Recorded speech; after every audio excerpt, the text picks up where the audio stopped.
तो हेलो दोस्तों, स्वागत है आपका हमारे नए वीडियो में। तो आज हम जो 29 तारीख वाले जो द पंडित का लाइव मॉक दिए थे उसका एनालिसिस करने वाले हैं, मैथ सेक्शन का, ठीक है ना। तो 29 मई वाला जो टेस्ट था वही उसका, ठीक है ना। तो पहला क्वेश्चन हमारा क्या कि which statement correctly describes the relationship between number set. तो कौन सा करेक्ट है इसमें वो निकालना है। तो real number are subset of integers. एक बात समझिएगा, रियल नंबर क्या होते हैं, जो नंबर लाइन पर सब जितने नंबर डिनोट हो सकते हैं उसमें इंटीजर्स भी आएंगे, फ्रैक्शनल भी आएंगे, है ना, रेशनल भी आएंगे, इरेशनल भी, सब आएंगे, ठीक है ना। तो केवल इंटीजर्स का ही वो सबसेट है क्या रियल नंबर, तो वो ऑप्शन तो गलत हो गया, क्योंकि ये बोल सकते हैं कि integers are subset of real number, ऐसा बोल सकते हैं, लेकिन वो ये तो गलत हो गया। Rational numbers are subset of irrational, ये तो लॉजिक ही नहीं है। रेशनल नंबर अलग होता है, इरेशनल नंबर तो अलग होता है, इसमें कोई कॉमन आएगा ही नहीं, तो सबसेट का खेल आता ही नहीं इसमें, ये भी गलत हो गया। फोर्थ ऑप्शन क्या बोलता है, natural numbers are not a subset of whole number. Whole number में तो 0, 1, 2, 3, 4 डॉट डॉट डॉट सब आएंगे, और नेचुरल नंबर में 1 से स्टार्ट होता है। तो बोल रहा natural number are not a subset of whole number. Natural number जो है सो क्या ये होल नंबर में नहीं आता है, ये तो होल नंबर के अंदर में तो आ रहा है। तो यानी कि ये ऑप्शन गलत है, यानी कि natural number are subset of whole number. तो तीसरा ऑप्शन क्या बोल रहा है, real numbers are subset of complex number. तो कॉम्प्लेक्स नंबर क्या होता है, जो कि आयोटा के फॉर्म में होता है ना। जैसे कि कोई भी रियल नंबर क्या होता है, जो कि हम नंबर लाइन में डिनोट करते हैं, ठीक है ना। तो जैसे कि अब आप बोलिएगा फोर, फोर क्या ये रेशनल कॉम्प्लेक्स नंबर है, जी है, ये फोर कॉम्प्लेक्स नंबर, क्योंकि 4+0 इसको बोल सकते हैं। अब जैसे कि अगर आयोटा आ गया खाली, तो क्या इसको रियल नंबर बोल सकते हैं, नहीं बोल सकते हैं। यानी कि ये iota complex number real number नहीं हो सकता है, लेकिन रियल नंबर जो है सो वो कॉम्प्लेक्स नंबर हो सकता है, इसीलिए real number are subset of complex number. Next question, in a library 30% of the books are Hindi, of the remaining 40% मतलब जैसे बोल रहे हैं कि 40% of the English and rest are regional language, ठीक है ना। तो 420 books, sorry 4200 books are in regional language. तो नंबर ऑफ बुक्स निकालना है। तो जैसे बोला गया ना क्या कि एक्स का 30% क्या है, मान लेते टोटल नंबर बुक्स एक्स है, तो एक्स का जो 30% बुक्स है हिंदी है, तो रिमेनिंग कितना हो जाएगा 70%, 7/10। ठीक है, अब इसका 40% इंग्लिश है, तो रिमेनिंग क्या हो जाएगा 60%, यानी कि 6/10। अब यही दिया हुआ है कितना 4200। तो बोला कि एक्स का वैल्यू क्या हो जाएगा 6×7=42, एक बार में 100 बार में, यानी कि 10,000 आ जाएगा आंसर हमारा। ये आंसर एक्स का वैल्यू 10,000, ठीक है ना, इस तरह से बनेगा। नेक्स्ट क्वेश्चन क्या बोल रहा है हमारा, नेक्स्ट क्वेश्चन बोल रहा है 12 men और 18 women can complete a work in 14 days। अच्छा, मतलब और बोल रहा है, यार ध्यान दीजिएगा, मतलब 12 men और 18 women can complete a work in 14 days, मतलब दोनों 18 दिन में काम करेंगे, यानी कि 12 men का जो एफिशिएंसी होगा वो 18 women के एफिशिएंसी के बराबर होगा, ठीक है।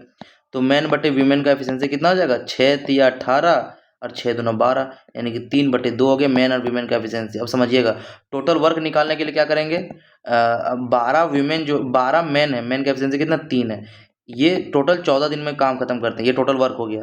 अब बोल रहा है how many days will 8 men and 16 women complete the work. तो 8 मैन अगर काम करता है, 8 मैन, तो ये कितना एफिशिएंसी काम करेगा, 8×3=24 के हिसाब से, और 16 वीमेन करेगा तो 16×2=32 के हिसाब से। तो टोटल एफिशिएंसी दोनों जोड़ के हो जाएगा। तो टाइम जो लगेगा कितना लगेगा, 12×3×14 डिवाइड बाई दोनों को जोड़ के एफिशिएंसी जोड़ देंगे तो कितना आएगा, 30×50=56। तो 14 से 14×4=56, 4 से 4×3=12, यानी 3×3=9, 9 डेज इसको लगेंगे काम खत्म करने में। नेक्स्ट है हमारा क्या कि the speed of two cars X और वाई, एक्स और वाई का जो स्पीड है उसका रेशियो दिया हुआ 5:8, ठीक। Car X takes 45 minutes more than car Y to cover the same distance. अब बोला गया डिस्टेंस हमारा कांस्टेंट है, तो जो टाइम हमारा, डिस्टेंस अगर कांस्टेंट, टाइम हमारा अपोजिट हो जाएगा, ठीक है, 8:5 हो जाएगा। अब ये बोल रहा है एक्स जो है सो कितना टाइम ज़्यादा ले रहा है यहाँ पे 3 यूनिट, और ये एक्स ज़्यादा कितना ले रहा है 45 मिनट ले रहा है, ठीक है ना। तो 1 यूनिट बराबर कितना हो जाएगा, 1 यूनिट बराबर 15 मिनट। अब क्वेश्चन क्या बोल रहा है, find the time taken by Y. तो टाइम टेकन बाय वाई कितना लग रहा है 5 यूनिट, तो 5 यूनिट बराबर 75, 15×5=75 मिनट, 75 मिनट टाइम लग जाएगा उसको, बस इतना ही करना था।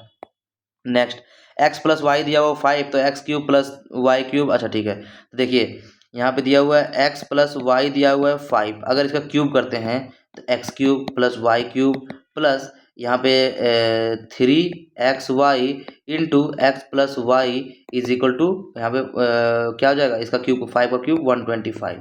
ठीक है, अब हमको यही तो पूछा है ना कि X cube plus Y cube plus 3। अच्छा, ये एक्स प्लस वाई क्या है, 5 है, तो 5 इंटू 3, 5 3 जा 15, यहाँ 15 X Y is equal to 5 का क्यूब 125। यही तो हमको पूछा है कि क्या है, क्या होगा, तो क्या होगा 125 होगा, बस क्यूब करना था। ठीक है, next, radii of two radius sorry two circle of radii 9 centimetre and 4 centimetre touch externally. ये बोल रहा है कि दो सर्कल है, टच एक्सटर्नली कर रहा है, ठीक है ना, जिसका रेडियस दिया हुआ है कितना, एक का दिया हुआ 4 और एक का रेडियस दिया हुआ है 9, ठीक है ना, एक का 4 दिया हुआ, एक का 9 दिया हुआ है। Find the length of the direct common tangent, ये वाला हमको निकालना है, ठीक है ना। तो देखिए डिस्टेंस बिटवीन द सेंटर कितना हो जाएगा, ये रेडियस कितना 4 है, ये 9 है, तो डिस्टेंस बिटवीन द सेंटर कितना हो जाएगा, डी 9 4 13 और रेडियस दिया हुआ है। तो डायरेक्ट कॉमन टेंजेंट का जो फॉर्मूला होता है वो अंडर रूट होता है डी स्क्वायर माइनस, मतलब कि अगर इसको आर माने और इसको स्मॉल आर माने तो आर माइनस आर का होल स्क्वायर, बस यही आंसर हो जाएगा। तो अंडर रूट 13 का स्क्वायर माइनस यहाँ पे आर माइनस आर यानी 9 माइनस 4 5 का स्क्वायर, यानी कि 13 5 12 13 का ट्रिपलेट होता है, तो डायरेक्ट कॉमन टेंजेंट कितना हो जाएगा, 12 हो जाएगा, ठीक है ना। नेक्स्ट क्वेश्चन हमारा क्या है, for a triangle with vertices इतना लोकेट द ऑर्थो सेंटर। अब हमको ऑर्थो सेंटर निकालना है, तो ट्रायंगल दिया हुआ कितना, अब इसको मेन जो ऑर्थो सेंटर जो होता है वो क्या होता है कि हर एक एंगल से परपेंडिकुलर ड्रॉ किया जाता है उसको, वो तो उसका जो इंटरसेक्टिंग परपेंडिकुलर का इंटरसेक्टिंग पॉइंट होता है वो, ठीक है ना। तो मान लेते हैं ये कोऑर्डिनेट ज्योमेट्री है, 0 0 इसको बोलते हैं पी दिया हुआ है, और 0,8 कहीं 0 एक्स का वैल्यू 0 और 8 कहीं ना कहीं मान लेते हैं यहाँ आएगा क्यू, और आर आएगा 6,0 मान लेते हैं ये आ जाएगा आर। अब ये क्या बन गया, राइट एंगल ट्रायंगल बन गया। तो राइट एंगल ट्रायंगल का ऑर्थो सेंटर तो हमेशा उसका परपेंडिकुलर का जो इंटरसेक्शन है वो होगा, पी होगा। तो पी का कोऑर्डिनेट कितना है 0,0, तो ये ऑर्थो सेंटर क्या हो जाएगा, यही हो जाएगा 0, ठीक है ना। तो देखिए यहाँ पे सॉल्यूशन में दिया हुआ है कि orthocentre is the point where altitude meets in case of right angle triangle vertex where right angle is formed, वही होता है उसका क्या, ऑर्थो सेंटर, ठीक है ना। नेक्स्ट क्वेश्चन हमारा क्या, और right pyramid has a square base बोला गया है, ठीक है, of side 10 centimetre, vertical height दिया हुआ कितना, वर्टिकल हाइट दिया हुआ 12 सेंटीमीटर। अब find the ratio of the lateral surface area to the total surface area. तो लेटरल सरफेस एरिया निकालने के लिए इसका तो हमको ये ज्वाइन करना पड़ेगा, ठीक है ना। तो समझिएगा ये 12 हो गया हाइट, ये टोटल 10 है तो ये 5 हो जाएगा, तो 5 12 13 का ट्रिपलेट, ये स्लांट हाइट 13 हो जाएगा, बस क्वेश्चन खत्म। Find the ratio of the lateral surface area, lateral surface area क्या होगा कि lateral surface area half into perimeter of base कितना है, perimeter of base into 10 into 4 40 into slant height यानी कि 13, ठीक है। तो ऐसे भी ऑप्शन से, अच्छा 2 ऑप्शन 13 है ऊपर में, ठीक है। अब to the total surface area, तो टोटल सरफेस एरिया क्या हो जाएगा, ये देखिएगा ये कितना आ रहा है लेटरल सरफेस एरिया, तो 2 से 20 बार में यानी कि 13 दूना 26, 260 आ गया लेटरल सरफेस एरिया। तो टोटल सरफेस एरिया क्या हो जाएगा, lateral surface area 260 plus area of base यानी कि ये 10 का स्क्वायर 100 यानी कि 360, ठीक है। तो हमको रेशियो पूछा है तो क्या आ जाएगा 260 डिवाइडेड बाई 360 यानी कि 13/18, ये हमारा आंसर हो जाएगा, ठीक है। Next, sec theta is equal to 5 दिया हुआ है, देन सेक थीटा 5 दिया हुआ है, then find the value of cosec 90 minus theta into sine theta, ठीक है। कुछ नहीं करना है, देखिए कोसेक 90 माइनस थीटा क्या होता है, कोसेक 90 माइनस थीटा क्या होता है, सेक थीटा होता है, sec theta into sine 90 minus theta cos theta. तो sine into sec into cos से क्या होता है 1, बस आंसर मेरा 1 हो गया।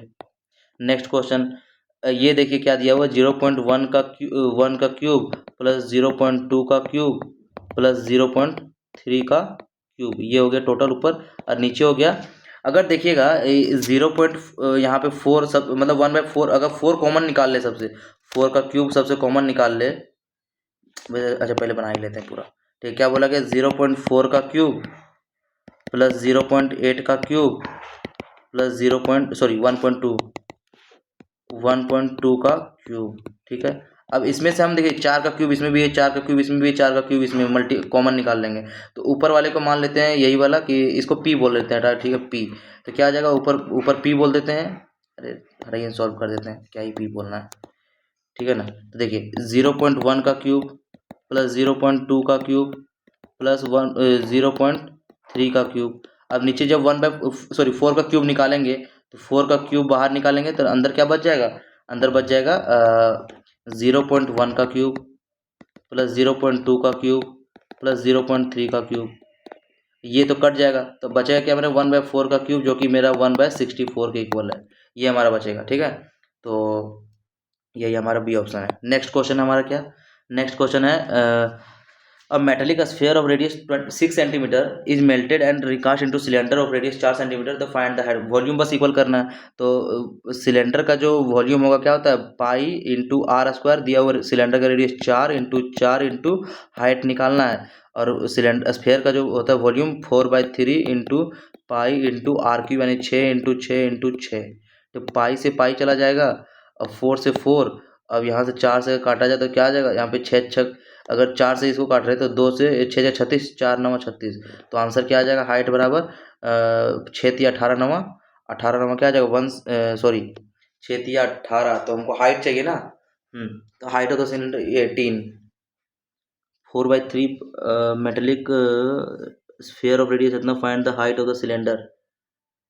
हाइट तो यही आएगा pi r square h melted recast into इतना 4 चौक 16, अच्छा ये तो 4 4 चौक 16, एक 4 जाएगा यहाँ से, ठीक है ना, ठीक, और यहाँ पे 4 से 2 से 2 3 3 9 9 6 54, अच्छा फिर यहाँ से कटेगा 3 से इसको 3 3 9, तो 6 3 18 हो जाएगा, यहाँ पे हमारा आंसर है हाइट बराबर। ठीक है ना, नेक्स्ट क्वेश्चन हमारा क्या है a wooden plank is cut into 3 pieces in the ratio कितना 2:5:9, if the difference between the longest and the shortest piece, longest और शॉर्टेस्ट पीस का डिफरेंस कितना है 7 यूनिट, और यही डिफरेंस दिया हुआ कितना 28 सेंटीमीटर, तो हमको मिडल का चाहिए, मिडल का वैसे भी 5 का मल्टीपल होगा, यानी 5 का मल्टीपल एक ही ऑप्शन में ए था वही कर सकते थे, लेकिन कोई बात नहीं, 1 यूनिट बराबर कितना हो जाएगा 4 सेंटीमीटर, तो यानी कि 5 यूनिट बराबर 5 4 जा 20।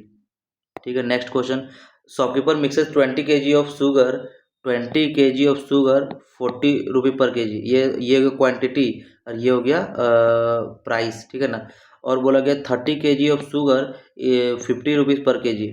ठीक, अब बोला गया है कि 10 kg ऑफ मिक्सचर जो है 60 रुपये में बेचता है। चलो पहले मिक्सचर का जो हम लोग एवरेज है वो निकालते हैं, तो क्या करते हैं इसको 0 0 काउंट हटा देते हैं, तो कितना आ जाएगा एवरेज, एवरेज मान लेते हैं 40 होगा, प्लस इसमें 10 ज़्यादा है कितना पर 3 पर, तो यानी टोटल कितना है 3 2 5 पर, तो 5 दूना 10 यानी कि 5 दूना 10 यानी कि 2 3 6 यानी 46 हो गया हमारा एवरेज। ठीक है ना, लेकिन ये 1 kg हम 46 का बेच रहे हैं, लेकिन क्वेश्चन में दिया हुआ क्या कि मतलब 10 kg ऑफ मिक्सचर बेचता है जो कि 1 kg को वो 60 रुपये में बेचता है, तो फायदा कितना का हुआ 14 का, 14 रुपये इसका फायदा हुआ ना, 14 रुपये इसका फायदा। ठीक है ना, तो 1 kg पर बेचने में 14 रुपये का फायदा होता है, तो 10 kg बेचने में कितना का फायदा होगा 14 इंटू 10 यानी कि 140 का फायदा होगा बस। ठीक है ना, नेक्स्ट क्वेश्चन हमारा क्या है a shopkeeper bot 4 identical smart watches for 12,000। ठीक है, 4 आइडेंटिकल वॉच मतलब सेम सेम 4 घड़ी खरीदा, ही सोल्ड 3 एट 12% प्रॉफिट। इसको देखिए 12,000 को कोई मतलब ही नहीं है, 4 खरीदा जिसमें से वो 3 को बेचा कितना 12% प्रॉफिट पे, तो और एक को बेचा 8% लॉस पे, तो ओवरऑल प्रॉफिट परसेंट क्या होगा सो निकालना है। तो 12 3 36 अब -8 और डिवाइडेड बाय कितना करेंगे, टोटल कितना है 4, तो 4 से डिवाइड कर देंगे, तो 4 9 36 4 दूना 8 यानी कि 7% इसका हो जाएगा आंसर हमारा कि 7% प्रॉफिट होगा। नेक्स्ट क्वेश्चन हमारा क्या आ जाएगा a single discount of 40% is equivalent to 2 successive discount of what. तो हमको बस इसमें कुछ नहीं करना था, इसमें हमको जैसे देखिए 25% और x% का सक्सेसिव निकालना है, तो x क्या होगा वो निकालना है, तो बाय ऑप्शन से ही हम लोग अगर x का वैल्यू 20 रखते तो आंसर आ जाता कि 25%, देखिए -25 माइनस ये 20 और माइनस माइनस प्लस हो जाएगा, 25 इंटू 20 डिवाइडेड बाय 100 कितना आ जाएगा 25 चौके 100 4 4 5 20 यानी कि 25 20 45 -5 कितना हो जाएगा -40, मतलब 40% का ये माइनस क्या बता रहा है डिस्काउंट देगा, 40% का डिस्काउंट दिया जाएगा, तो वो बराबर आ गया, तो यानी 20% आंसर हो जाएगा। Next question a man rows a boat 10 kilometre per hour in still water upstream. अच्छा ठीक है, हो गया question, upstream is 3 times the downstream, तो ठीक है ये स्पीड का रेशियो हो गया, तो बोट का स्पीड और स्ट्रीम का स्पीड क्या हो जाएगा, तो बोट का स्पीड निकालते हैं हम लोग up stream plus down stream divided by 2 यानी 3 + 1 4/2 यानी कितना हो गया 2, और स्ट्रीम का स्पीड निकालते हैं 3 - 1 यानी कि 1, सॉरी 3 - 1/2 यानी कि up stream minus down stream by 2 यानी कि 3 - 1 2/2। ये क्वेश्चन थोड़ा अलग बन गया, मतलब थोड़ा ये टाइम दिया हुआ, सॉरी देखिए ये दिया हुआ टाइम, टाइम दिया हुआ कि इसमें अप स्ट्रीम को 3 टाइम लग रहा है, जब डाउन स्ट्रीम में लग रहा है, मतलब 3 गुना टाइम लग रहा है। डाउन स्ट्रीम में 1 लग रहा है तो इसमें 3 लग रहा है, तो स्पीड का रेशियो उल्टा हो जाएगा, 1 और 3 का हो जाएगा, ठीक है ना। तो बोट का stream down stream plus up stream divide by 2 यानी कि 2 हो जाएगा, 3 + 1 4/2 2 हो जाएगा ना, और अप स्ट्रीम कितना हो जाएगा 3 - 1 2/2 1 हो जाएगा, ठीक है। अब दिया हुआ रोज of boat 10 km/h in still water, still water में बोट का स्पीड दिया हुआ 10, ठीक है। तो हमको बोला स्पीड ऑफ स्ट्रीम क्या होगा, 2 यूनिट का वैल्यू 10 है तो 1 यूनिट का वैल्यू क्या हो जाएगा 5 हो जाएगा, वही 5 आंसर है। Next question, x is equal to दिया हुआ है कितना √5 प्लस √2, तो हमको x³ माइनस, तो कुछ नहीं करना, बस क्यूब कर देते इसका, इसका बस क्यूब करना, क्या आ जाएगा x³ बराबर इसका क्यूब करते हैं, √5 का क्यूब क्या आ जाएगा 5√5, 2 का क्यूब 2√2 प्लस, यहाँ पे प्लस 3 इंटू ए बी यानी कि √10, 5 इंटू 10 हो जाएगा ना, इंटू a प्लस बी यानी कि ये वाला हो जाएगा √5 प्लस √2 कितना है x के बराबर है, इंटू x हो जाएगा। तो यही वाला चीज प्लस में इधर लाएंगे तो माइनस में हो जाएगा, x³ minus 3x√10 is equal to 5√5 plus 2√2, यही वाला आंसर हमारा हो जाएगा, क्योंकि यही तो पूछा है हमको। तो √5 प्लस 2√2 यही आंसर है। Next question, ratio of the number of sides of 2 regular polygons, दिया हुआ है इतना, नंबर ऑफ साइड्स का जो दिया हुआ है n1 और n2 का दिया हुआ है रेशियो 5/4 दिया हुआ है, ठीक है। और difference between their interior angles दिया हुआ 9 डिग्री, तो नंबर ऑफ साइड निकालना है। इसमें कुछ नहीं करते हैं, क्या करेंगे, दो जैसे एंगल का डिफरेंस दिया हुआ 9 डिग्री, तो मान लेते हैं कि इसका, मान लेते हैं कि x है, इसका भी x है, ठीक है ना। तो इसका एंगल कितना आएगा 360, सॉरी इसका पहले ये बड़ा आ जाएगा ना एंगल, तो इसका एंगल कितना है 360/4x। अब इसका डिफरेंस, इसका जो एंगल है कितना 360/5x, ये दोनों के एंगल का जो डिफरेंस है वो 9 डिग्री है, ठीक है। तो 9 से 9 चौका 36, 40 बार में, 9 चौका 36 40 बार में, और यहाँ 5 से काटते हैं तो 5 8 40 और 4 से 10 बार में, यानी कि 10/x माइनस 8/x बराबर 1। अब यहाँ पे 10 - 8 2/x बराबर 1, तो x बराबर कितना हो जाएगा 2। तो हमको बोला नंबर ऑफ साइड्स, x बराबर 2 आ गया, तो नंबर ऑफ साइड कितना होगा 5 दूना 10 और 4 दूना 8, 10 और 8 हो जाएगा आंसर हमारा। Next question, a decorative ball shaped like a hemisphere has radius इतना सेंटीमीटर, एक्सटीरियर पॉलिश्ड क्या हो जाएगा। तो जब मतलब हेमिस्फीयर बॉल बोल रहा है और बाहर से पेंट किया गया, मतलब 2πr² कर्व सरफेस एरिया, तो 2 इंटू पाई कितना नहीं पता, तो 22/7 इंटू r² यानी कि 110.5 है, तो पॉइंट के बदले 10 आ जाएगा, इंटू 105/10, ये आ गया हमारा। इसको सॉल्व करेंगे हमारा आंसर आ जाएगा, ठीक है ना। तो देखिए 5 दूना 10, 5 से 21 बार में, 5 दूना 10, 5 से 21 बार में, ठीक है। 2 बार में, 2 से 11 बार में, 7 से 7 तिया 21, तो 11 गुने 21 गुने 3, तो 21 तिया 63 गुने 11 यानी कि 3 3 6 9 और 6 693 हमारा आंसर हो जाएगा। Next question, Rahul and Ravi invested, देखिए राहुल और रवि इन्वेस्ट करता है कितना 31200 और ये इन्वेस्ट करता है 52000, ठीक है ना, रिस्पेक्टिवली। टोटल प्रॉफिट जो दिया हुआ है इतना, रवि का शेयर क्या हुआ, तो कुछ नहीं करना है, 0 0 कट गया, 0 0 कट गया।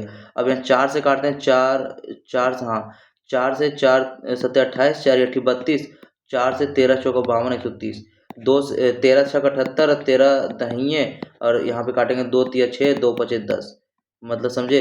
अब टोटल प्रॉफिट कितना है 12,000 का, यही 5 और 3 8 का वैल्यू है, हमको चाहिए किसका रवि का कितना है 5 का, ठीक है। तो 8 से काटेंगे तो 8 एकम 8 4 8 5 40 और 0 0, तो 15 5 7500 आंसर आ गया हमारा। नेक्स्ट क्वेश्चन है हमारा क्या, the amount after second and third year, second year का अमाउंट और थर्ड ईयर का अमाउंट, ये अमाउंट के बारे में बोल रहे हैं, अमाउंट वो कितना है 4840 और 53224, ठीक है ना। ये तो इंटरेस्ट कितना बन गया, इंटरेस्ट जो डिफरेंस आएगा वही बन जाएगा, कितना बनेगा 4, 12 में से 4 गया तो 8, और यहाँ पे कितना 3, 2, 12 में से 8 गया तो 4, 484 का इंटरेस्ट बन गया।